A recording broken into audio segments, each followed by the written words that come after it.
여성가족부가 한일 위안부 합의에 따라서 설립된 화해치유재단의 해산을 공식 발표했습니다. 2016년 재단 설립 2년 만입니다. 취재기자 연결하겠습니다. 김정혜 기자. 네, 김정혜입니다. 네, 화해치유재단 해산 결정이 발표가 됐습니다. 사실상 재단이 그동안 제 기능을 하지 못하고 있었기 때문에 언제 정부의 발표가 나올지 이 부분이 관심 아니었습니까? 네, 여성가족부가 조금 전 보도자료를 통해 화해치유재단의 해산을 공식 발표했습니다. 재단 설립 2년 만이고 정부 차원의 작업이 본격적으로 진행된 지 2달 만입니다. 우리 정부는 지난 9월 문 대통령이 한일 정상회담 때 아베 총리에게 화해치유재단 해산을 시사한 것을 시작으로 외교부와 여성가족부가 후속 작업을 벌여왔습니다. 그리고 최근 진선미 여성가족부 장관이 재단 해산 발표가 11월을 넘지 않을 거라고 말해 정부의 공식 발표가 임박했음을 시사했습니다.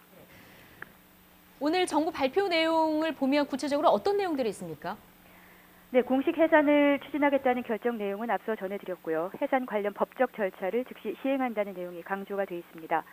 재단 청사는 몇 가지 단계를 거쳐야 하는데 최소한 6개월에서 1년 이상 시간이 걸리기 때문에 시간 단축을 위해서 관련 작업에 즉시 나선다는 의미로 분석이 됩니다. 일본 출연금 10억엔 가운데 남은 기금 57억 원의 사용처도 언급이 됐습니다.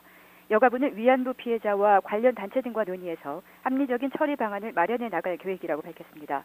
그리고 이 문제는 외교부도 일본 정부와 협의를 진행하면서 외교적 조치를 병행한다는 방침입니다. 예, 일본이 출연할 10억엔에 대해서 오늘 발표로 보면 구체적인 방향이 세워지지 않았는데요. 이 이유가 있습니까? 사실 이 10억엔을 어떻게 처리할지가 재단 해산과 함께 가장 큰 관심사 중 하나였습니다. 정부는 일단 예산으로 재단의 출연금을 대체한다는 방침입니다.